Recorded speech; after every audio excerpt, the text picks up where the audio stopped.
आजच्या मिसाचे हेतू स्वर्गवासी फिलिप सालू डाबरे, कार्मेल फिलिप डाबरे व क्लेरा फ्रान्सिस डाबरे स्मरणार्थ देणार पॅट्रिक व विल्यम डाबरे व कुटुंबीय. स्वर्गवासी आर्थर आलेक्स डाबरे स्मरणार्थ देणार बहीण वेरोनिका.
पिता, पुत्र आणि पवित्र आत्मा ह्यांच्या नावे आमेन. आपल्या प्रभू येशू ख्रिस्ताची कृपा, परमेश्वराची प्रीती आणि पवित्र आत्म्याचा सहवास तुम्हा बरोबर असो.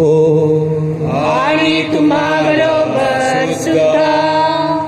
माझ्या प्रिय बंधू आणि भगिनींनो, आज ख्रिस्त सभा स्कॉटलंडची संत मार्गरेट हिची ऐच्छिक स्मृती साजरी करीत आहे.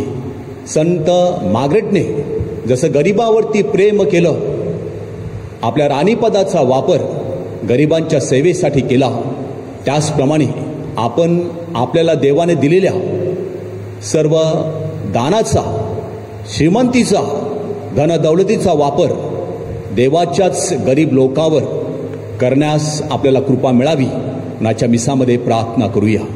थोडा वेळ शांत राहूया, आपल्या पापांची आठवण करूया आणि प्रभूकडे क्षमा मागूया.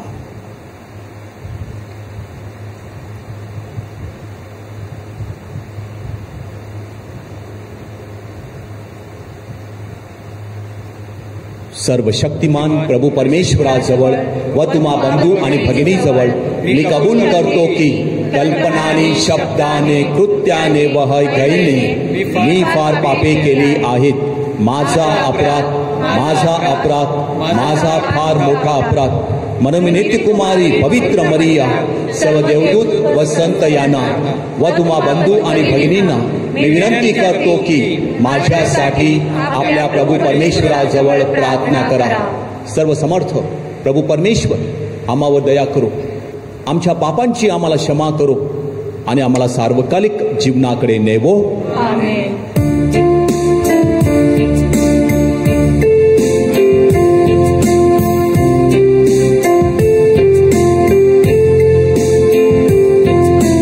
प्रभो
प्रार्थना करूया.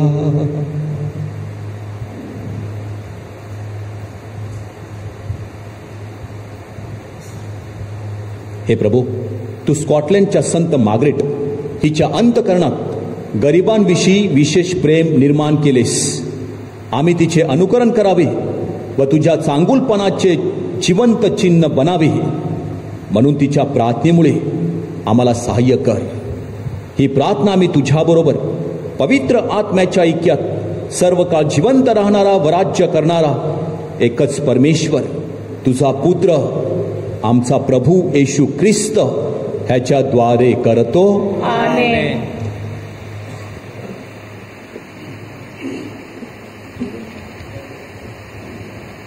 प्रकटीकरण या पुस्तकातून घेतलेले वाचन. देवाकडून येशू ख्रिस्ताला झालेले हे प्रकटीकरण आहे. ज्या गोष्टी लवकर घडून आल्या पाहिजेत त्या आपल्या सेवकांना दर्शविण्याकरिता हे झाले आणि त्याने आपल्या दूताला पाठवून त्याच्याकडून आपला सेवक योहान ह्याला कळवले. त्याने देवाच्या वचनाविषयी आणि येशू ख्रिस्ताविषयी म्हणजे त्याने जे जे पाहिले त्याविषयी साक्ष दिली. या संदेशाचे शब्द वाचून दाखवणारे, ते ऐकणारे आणि त्यात लिहिलेल्या गोष्टी पाळणारे धन्य होत, कारण समय जवळ आला आहे. आशियातील 7 मंडळांना योहानाकडून, जो आहे, जो होता आणि जो येणार, त्याच्यापासून, त्याच्या राजासनासमोर जे 7 आत्मे आहेत त्यांच्यापासून, इफिस येथील मंडळीच्या दूताला लिही, जो आपल्या उजव्या हातात 7 तारे धारण करतो, सोन्याच्या 7 समयामधून चालतो, तो असे म्हणतो, तुझी कृत्ये, तुझे श्रम, तुझा धीर हे मला ठाऊक आहेत. तुला दुर्जन सहन होत नाहीत. जे प्रेषित नसताना आपण प्रेषित आहोत असे म्हणतात, त्यांची परीक्षा तू केली आणि ते लबाड आहेत असे तुला दिसून आले. तुझ्या अंगी धीर आहे.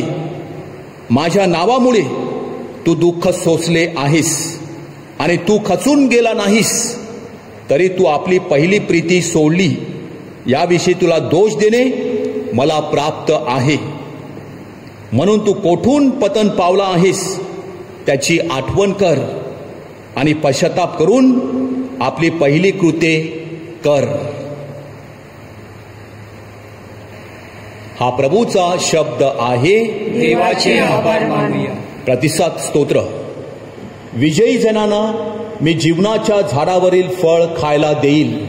विजयी जनांना मी जीवनाच्या झाडावरील फळ खावयास देईन. जो मनुष्य दुर्जनाच्या मसलतीने चालत नाही, पापी जनाच्या मार्गात उभा राहत नाही आणि निंदकाच्या बैठकीत बसत नाही, तर परमेश्वराच्या नियमशास्त्रात रमतो, त्याच्या नियमशास्त्राचे रात्रंदिवस मनन चिंतन करतो, तो धन्य. प्रतिसाद. विजयी जनांना मी जीवनाच्या झाडावरील फळ खावयास देईन. जे झाड पाण्याच्या प्रवाहाजवळ लावलेले असते, जे आपल्याला हंगामी फळ देते, ज्याची पाने कोमजत नाही, अशा झाडासारखा तो आहे. आणि जे काही तो हाती घेतो ते सिद्धीस जाते. प्रतिसाद. विजयी जनांना मी जीवनाच्या झाडावरील फळ खावयास देईन. दुर्जन तसे नाहीत, ते वाराने उडून जाणाऱ्या भुशासारखे आहेत, कारण नीतिमानाचा मार्ग परमेश्वराला अवगत असतो, पण दुर्जनाचा मार्ग विनाशाकडे जातो. प्रतिसाद. विजयी जनांना मी जीवनाच्या झाडावरील फळ खावयास देईन. जयघोष.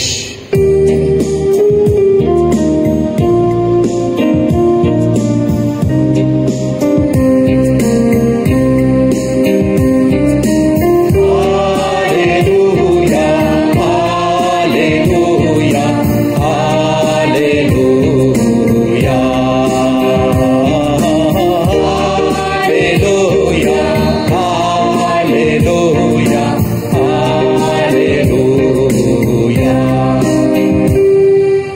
परमेश्वरा, तू माझे नेत्र उघड, म्हणजे तुझ्या नियमशास्त्रातील अद्भुत गोष्टी माझ्या दृष्टीस पडतील. हालेलुया, हालेलुया, हालेलुया,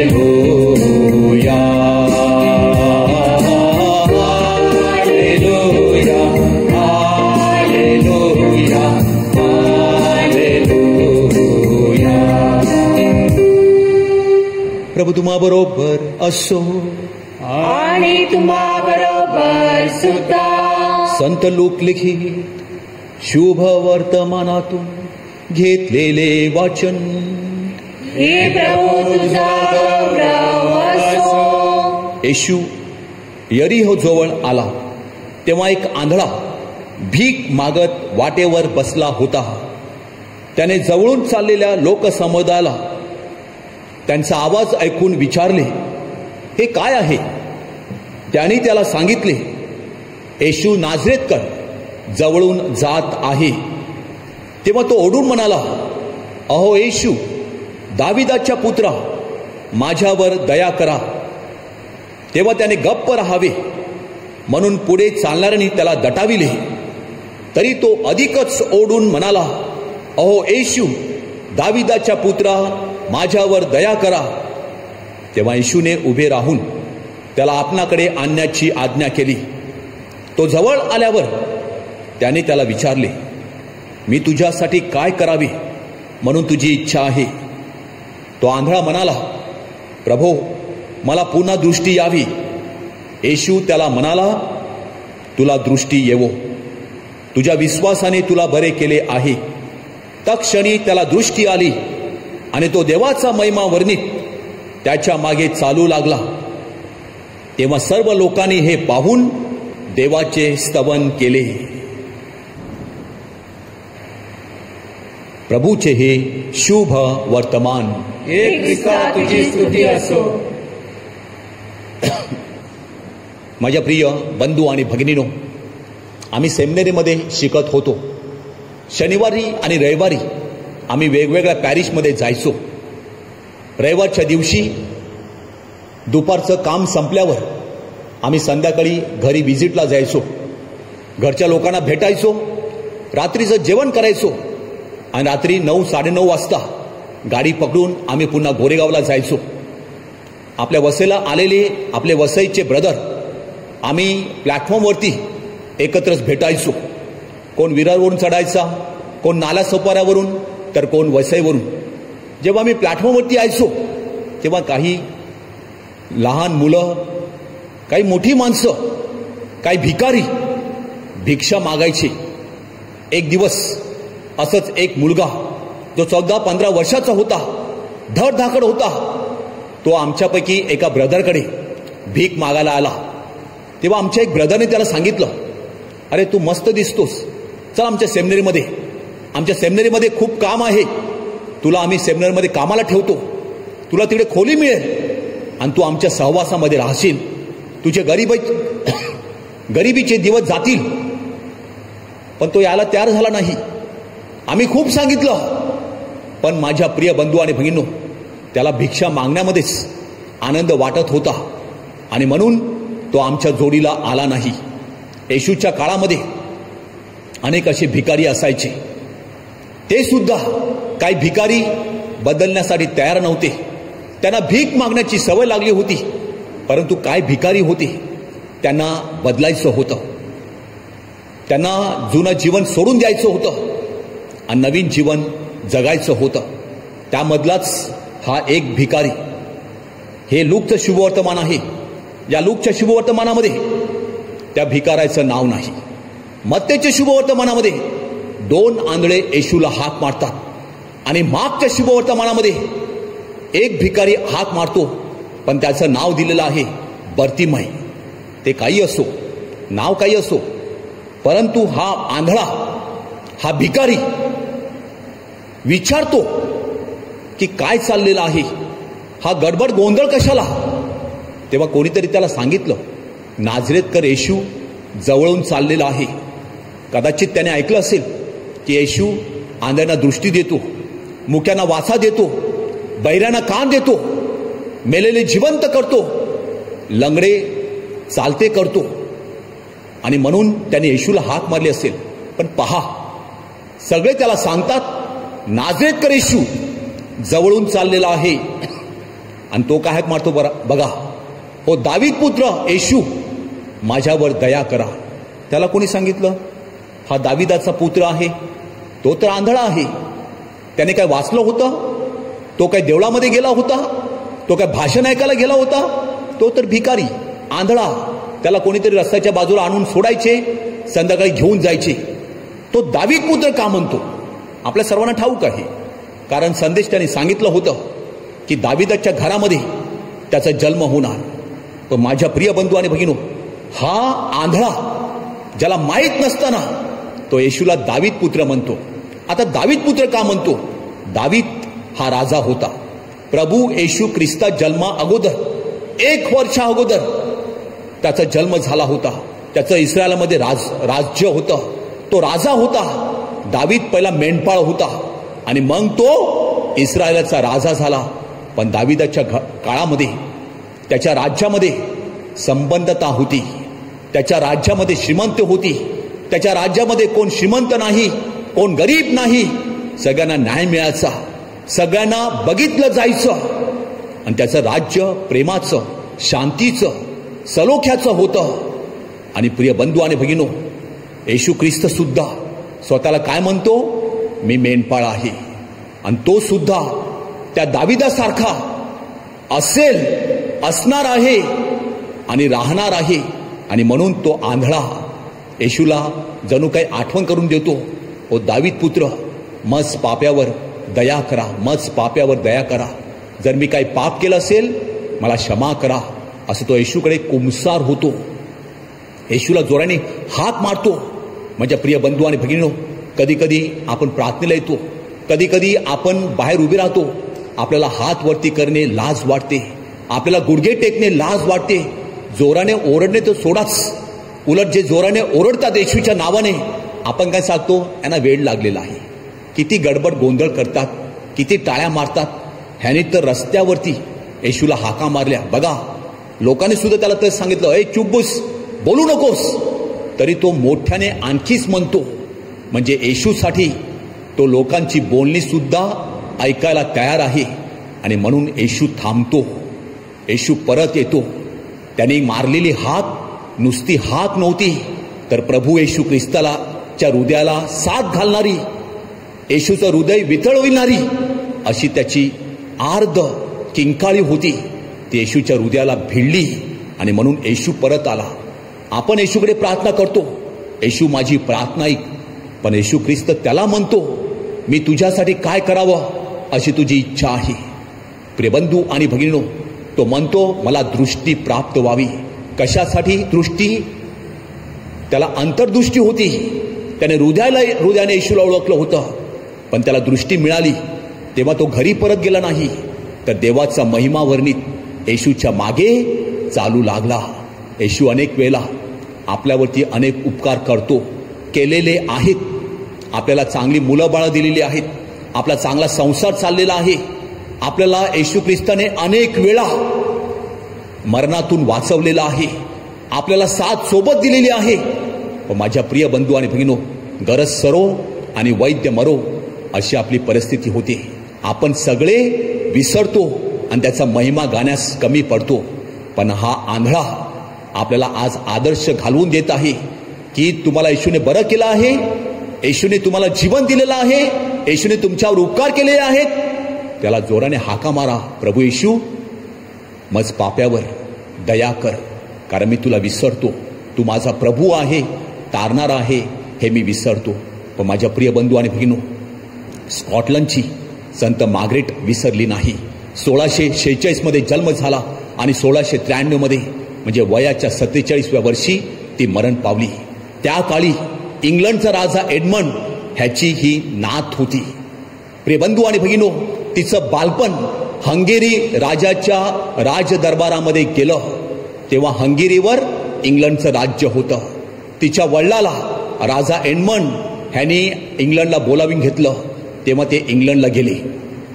परंतु इंग्लंडवरती नॉर्मन राजांनी राज्य चालवलं, ते काबीज केलं आणि म्हणून ही संत मार्गरेट स्कॉटलंडला तिने राजाश्रय घेतला आणि स्कॉटलंडमधील राजा माल्कम तिसरा हिच्या बरोबर तिचं लग्न झालं.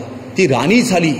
परंतु प्रिय बंधू आणि भगिनीनो, मी राणी आहे हे राज्य करण्यासाठी नाही, तर प्रभूचं राज्य या जगामध्ये आणण्यासाठी प्रभूने मला काय केलेलं आहे? राणी बनवलेलं आहे. आणि म्हणून तिने आपल्या युक्तिवादाने, तिने आपल्या पावित्र्याने, आपल्या प्रार्थनेने, आपल्या विचारसरणीने राजा माल्कम तिसरा आणि सरदारावर अशी छाप पाडली की त्या लोकांनी सांगितलं की स्कॉटलंडमधील सर्व लोकांनी ख्रिस्ती धर्म स्वीकारायचा.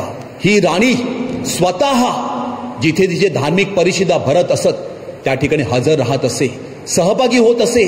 आपल्या वक्तत्वाने तिने सेल्टिक चर्च हे रोम पासून दूर गेलं होतं ते परत आणलं.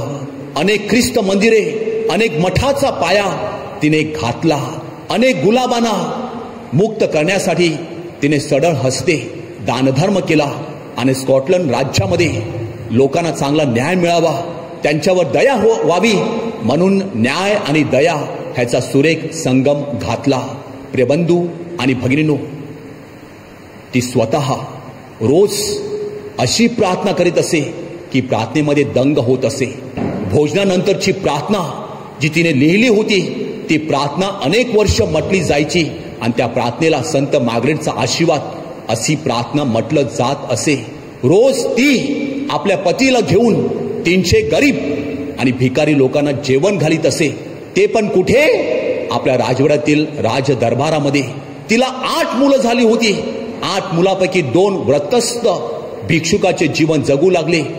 दुसऱ्या मुलांनी आपल्या राज्याचं समर्थपणे नेतृत्व केलं. तिची एक मुलगी मॅटिल्डा, जिचं लग्न इंग्लंडचा राजा हेनरी पहिला हिच्याशी झालं. त्यानंतर ती राणी मॉड म्हणून इतिहास प्रसिद्ध झाली आणि त्यानंतर ती संत मॅटिल्डा म्हणून आपल्या ख्रिस्त सभेमध्ये तिचं नाव गुंतविण्यात आलं. माझ्या प्रिय बंधू आणि भगिनींनो, फक्त वयाच्या 47व्या वर्षी ती मरण पावली आणि पोप इनसेंट चौथे ह्याने तिला संतपद दिलं.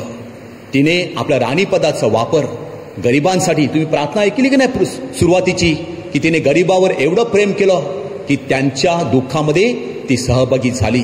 जेव्हा ती आजारी पडली तेव्हा तिने देवाजवळ तक्रार केली नाही, देवा मी तुझे आभार मानते, तू माझ्यावर एवढं मोठं संकट पाठवलं आणि या संकटामध्ये मी मनापासून क्षमा मागून मी पापांपासून शुद्ध झाली.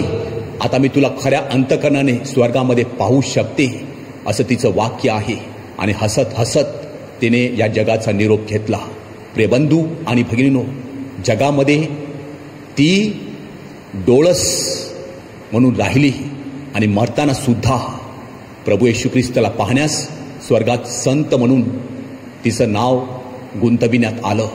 आज तिच्या मध्यस्थीने प्रार्थना करूया की प्रभू, आम्ही सुद्धा आमच्या आजूबाजूला जे गरीब आहेत, ज्यांना खायला नाही, प्यायला नाही, दुःखी आहेत, आजारी आहेत, त्यांचा सांभाळ करावा म्हणून आम्हाला संत मार्गरेटच्या मध्यस्थीने आशीर्वाद दे.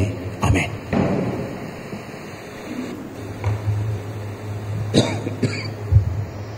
आज ज्यांचे वाढदिवस आहेत त्यांच्यासाठी प्रार्थना करूया. डॉमिनिक मनवेल डाबरी ह्याचा वाढदिवस आहे. इथन रितेश डिसोजा ह्याचा सुद्धा वाढदिवस आहे, त्याच्यासाठी प्रार्थना करूया. त्याचप्रमाणे आज ज्यांचे वाढदिवस आहेत, लग्नाच्या अॅनिव्हर्सरीज आहेत, ज्यांना मुलं बाळं नाहीत त्यांना मुलाबाळाची देणगी प्राप्त व्हावी.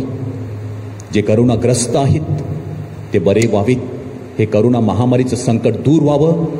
आपले अख्रिस्ती बांधव दिवाळी साजरी करीत आहे. हा प्रकाशाचा सण त्यांना सुखाचा जावा. आपलं चर्च बांधकाम चांगल्या प्रकारे पार पडावं. जी मुलं मुली अभ्यासासाठी परदेशी परगावी आहेत, जे कामानिमित्त परदेशी आहेत, त्या ठिकाणी सुखी असावेत. मुलांच्या ऑनलाईन शाळा, परीक्षा, शिक्षकांचं शिकविणे, रोजचा प्रवास, जे बेकार आहेत त्यांना योग्य धंदा मिळावा आणि शुद्धीस्थानातील आत्मे स्वर्गात जावेत. जे मरण पावले आहेत त्यांना चिरशांती लाभावी. या आपल्या सगळ्या गरजा विनंत्या प्रभूच्या चरणाशी मांडूया. ही प्रार्थना आम्ही आमच्या प्रभू ख्रिस्ताद्वारे करतो.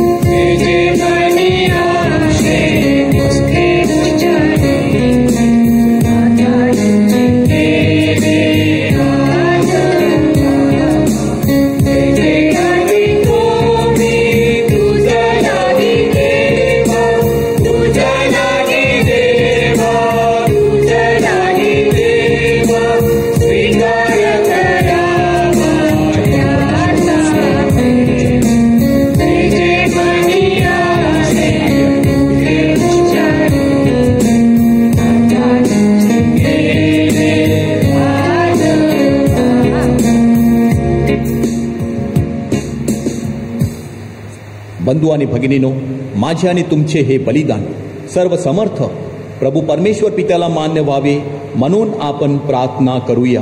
आपल्या हातून अर्पण केलेल्या बलिदानाचा प्रभू स्वीकार करो आणि त्यामुळे त्याच्या नावाचे गुणगान व गौरव होऊन त्यांचे व त्यांच्या पवित्र ख्रिस्त सभेचे कल्याण हो. हे प्रभू, संत मार्गरेट हिच्या स्मृती प्रित्यर्थ आम्ही तुझ्या वेदीपाशी आणलेल्या या दानाचा तू स्वीकार कर. आम्हाला तुझ्यापासून दूर ठेवणाऱ्या गोष्टी तू नष्ट कर आणि आमचा एकमेव आधार म्हणून तुझाच धावा करण्यास तू आम्हाला मार्गदर्शन कर. ही प्रार्थना आम्ही आमच्या प्रभू येशू ख्रिस्ताद्वारे करतो. आमेन. प्रभू तुम्हा बरोबर असो. तुमचे अंतकरण प्रभूकडे लावा. प्रभू आमचा परमेश्वराचे आभार मानूया. हे पवित्र पित्या, सर्व समर्थ सनातन परमेश्वरा, आम्ही तुझे नित्य आणि सर्वत्र आभार मानावे. हे योग्य व तारणदायक आहे. स्वर्गीय राज्याकरता प्रभू येशू ख्रिस्ताला जिने आपले संपूर्ण जीवन समर्पित केले, त्या स्कॉटलंडच्या संत मार्गरेटचा स्मृती दिन आज आम्ही साजरा करीत आहोत. तिच्याप्रमाणे शुद्धतेचे जीवन जगण्यास तू आम्हाला पाचारण करतोस आणि आगामी जीवनातील कृपादानाचा अनुभव या पृथ्वीवर घेण्यासाठी आमंत्रण देतोस. म्हणून प्रभू, सर्व दूत, संत आणि गायनवृत्त यांच्या बरोबर आम्ही मोठ्या आनंदाने तुझे गुणगान गातो.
प्रभू, तू खरोखर पवित्र आहेस. सर्व पावित्र्याचा तू गम आहेस. ही दाने पवित्र करण्यासाठी तुझा आत्मा ह्यांच्यावर येवो. ही दाने आमच्यासाठी आमच्या प्रभू येशू ख्रिस्ताचे शरीर व रक्त बनो. स्वेच्छेने स्वीकारलेल्या आपल्या दुःख सणापूर्वी प्रभूने भाकर घेतली तुझे आभार मानले व ती भाकर मोडून आपल्या शिष्यांना देत म्हटले, तुम्ही सर्वजण ही घ्या आणि खा, हे माझे शरीर आहे, हे तुमच्यासाठी अर्पिले जाईल.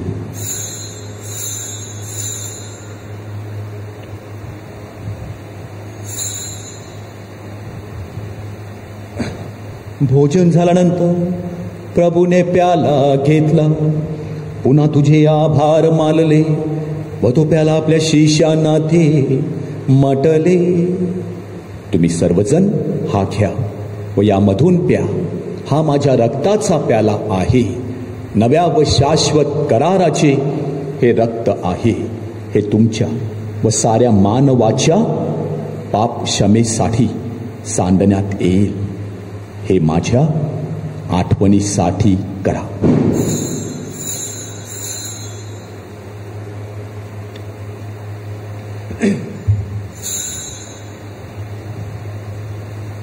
श्रद्धेच्या रहस्याचा आपण जयघोष करूया.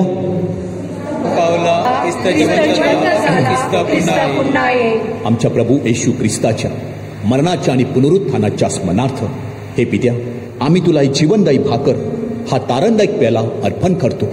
तुझ्या समोर उभे राहण्यास, तुझी सेवा करण्यास आम्हाला पात्र केल्याबद्दल आम्ही तुझे आभार मानतो.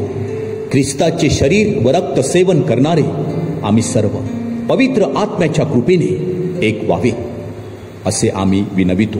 प्रभू, सर्व जगभर पसरलेल्या तुझ्या ख्रिस्त सभेची आठवण कर.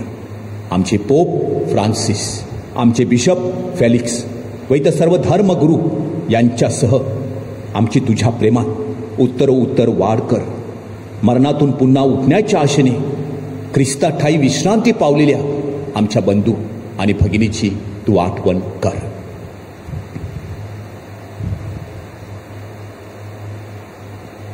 त्यांना व ख्रिस्तवासी झालेल्या इतर सर्व लोकांना तुझे दिव्य दर्शन घडू दे. प्रभो, आम्हा सर्वांवर दया कर. देव माता, धन्य कुमारी पवित्र मरिया, तिचा पती संत योसेफ, सारे प्रेषित आणि जगाच्या आरंभापासूनच्या तुझ्या सर्व संतांसह स्कॉटलंडची संत मार्गरेट हिच्याबरोबर प्रभो आम्हाला सुद्धा तुझ्या शाश्वत जीवनाचे वाटेकरी कर. त्यांच्याबरोबर आम्ही तुझी स्तुती करावी व आमच्या प्रभू येशू ख्रिस्ताद्वारे तुझा गौरव गावा म्हणून आम्हाला कृपा दे. ख्रिस्ताद्वारे, ख्रिस्तासह, ख्रिस्ताठायी पवित्र आत्म्याच्या ऐक्यात हे सर्व समर्थ पित्या, तुझा सन्मान व गौरव सदा सर्वदा हो. आमेन.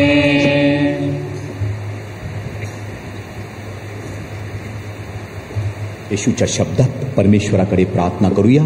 आमच्या स्वर्गीय बापा, तुझे नाव पवित्र मानले जाओ, तुझे राज्य येवो, जसे स्वर्गात तसे पृथ्वीवरही तुझ्या इच्छेप्रमाणे होवो.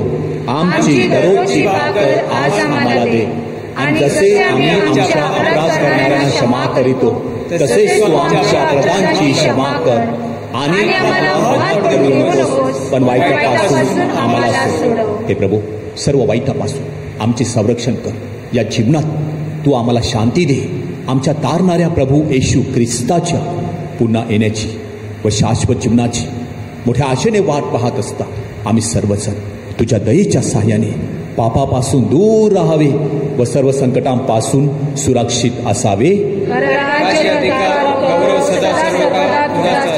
हे प्रभू येशू ख्रिस्ता, तू आपल्या प्रेषितास म्हणालास, मी तुम्हासाठी शांती राखून ठेवतो, मी माझी शांती तुम्हास देतो. म्हणून प्रभू, आमच्या पापाकडे पाहू नकोस, तर तुझ्या लोकांच्या श्रद्धेकडे पहा आणि आम्हाला तुझ्या स्वर्गीय राज्यातील शांती वैक्य देण्याची कृपा कर.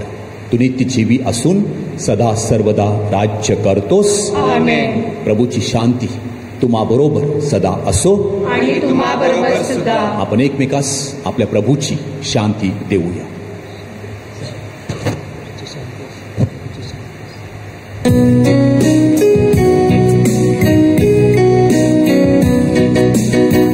माझी पापे कर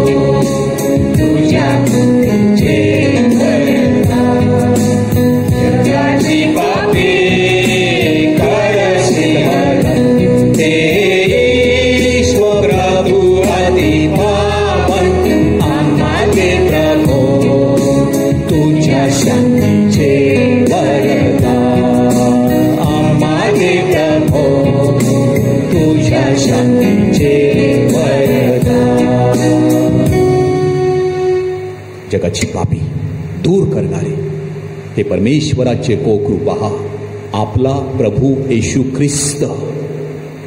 त्याच्या पवित्र बलिदानात सहभागी झालेले आपण सर्वजण धन्य. प्रभो, तुझा स्वीकार कराव्यास मी पात्र नाही, परंतु एक शब्द मात्र बोल म्हणजे मी बरा होईल. ख्रिस्ताचे शरीर आणि रक्त सध्याच्या आणि भावी जीवनात आम्हा सर्वांचे संरक्षण बनो. आमेन. माझ्या प्रिय येशू, तू अल्तरावरील पवित्र साक्रामेंतात जातीने हजर असतोस. ह्यावर माझी नितांत श्रद्धा आहे.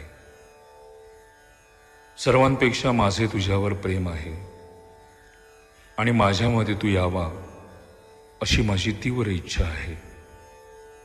ह्या दिवसात मी तुला पवित्र मिस्सा साक्रामेंताद्वारे स्वीकारू शकत नसलो तरी निदान आध्यात्मिक स्वरूपात तू माझ्या अंतःकरणात ये. तू नेहमीच माझ्या बरोबर असतोस. मी तुला मिठी मारतो. तुझ्यापासून माझा कधीही वियोग होऊ देऊ नकोस. परमेश्वराच्या चांगुलपणाचा अनुभव घेऊन पहा. परमेश्वरावर विश्वास ठेवणारा तो धन्य. आपण प्रार्थना करूया.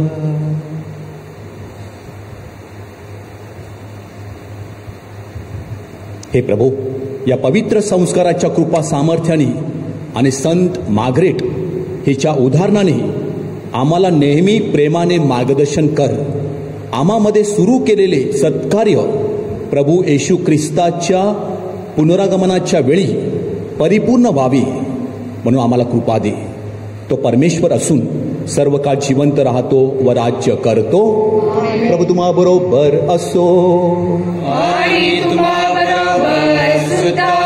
सर्वशक्तिमान प्रभू परमेश्वर पिता, पुत्र आणि पवित्र आत्मा तुम्हाला आशीर्वाद देवो. त्या ख्रिस्ताच्या शांतीने तुम्हाला पाठविण्यात येत आहे. देवाचे आभार मानूया. कोरोना व्हायरसमुळे बाधित लोकांसाठी प्रार्थना. सर्वसमर्थ व दयावंत परमेश्वरा, सर्व जगाला तू तुझे प्रेम सदैव व सर्वत्र दाखवत असतोस. कोरोना व्हायरसमुळे बाधित झालेल्या ह्या विश्वाच्या वेगवेगळ्या भागातील लोकांसाठी आम्ही करीत असलेली प्रार्थना दयेने ऐक. कोरोना व्हायरसमुळे निर्माण झालेली परिस्थिती आटोक्यात आणण्यासाठी ह्या आजाराने पछाडलेल्या व्यक्तींना व त्यांच्या कुटुंबियांना आरोग्यदायी स्पर्श लाभण्यासाठी आम्ही तुझ्याकडे कळकळीने याचना करतो. ह्या आजारावर लवकरात लवकर प्रभावी उपाय शोधण्यासाठी संशोधन करणाऱ्या डॉक्टर्सच्या प्रयत्नांना यश लाभावे म्हणून आम्ही तुझी करुणा भागतो. लोकांच्या हितासाठी झटणाऱ्या सरकारी व आरोग्य यंत्रणाद्वारे ह्या आजारावर मात करण्यासाठी योग्य पावले उचलली जात आहेत.